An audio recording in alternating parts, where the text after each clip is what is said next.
po ay isang magandang araw mga kabagis. Patuloy po tayong gumagawa ng grills. Pero ibang bahay po ito mga kabagis.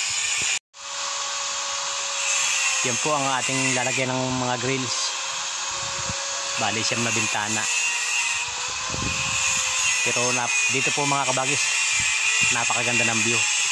Kasi nasa paa na ng bundok ng Makiling. Maganda po ang view dito mga kabagis. Yan. Puntahan po natin yung tanaw na tanaw ang paanan ng bundok ng Makiling.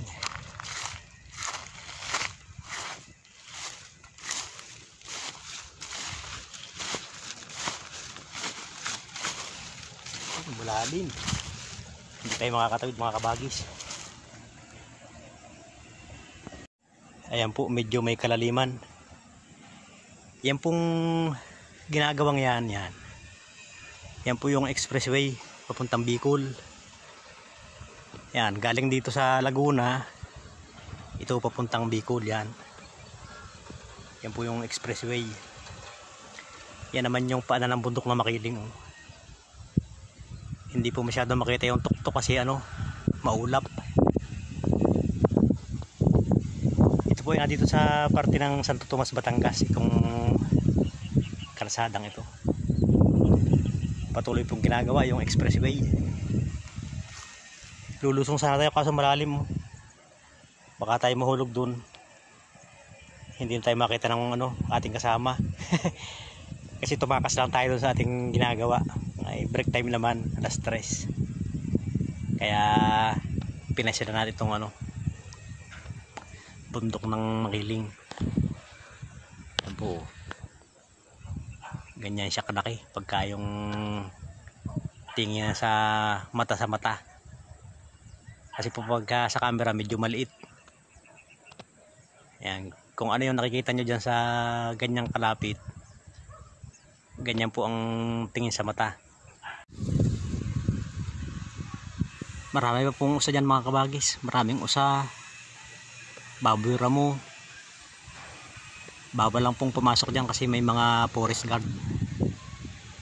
Pero kung papasok ka dyan, marunong kang humuli ng baboy ramo saka ng usa, marami po pong mahuhuli dyan.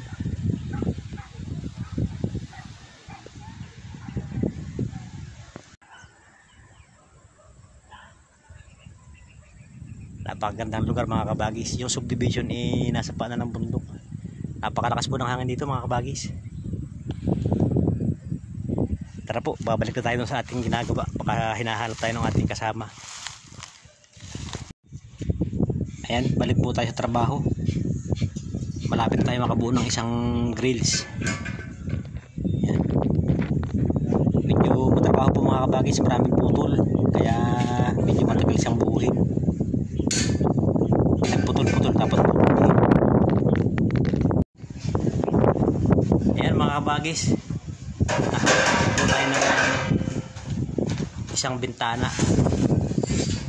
Mahirap po kasi gawin, ang daming putol.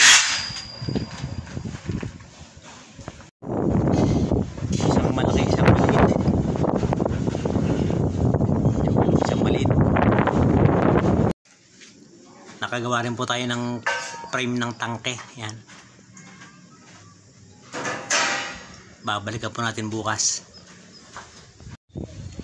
Ayan mga kabagis, hanggang sa muli po. Muli, ito ang inyong kabagang lingkod, Tatay Nitox Moto, nag-iiwan ng isang magandang araw. Mag-ingat po tayong lahat.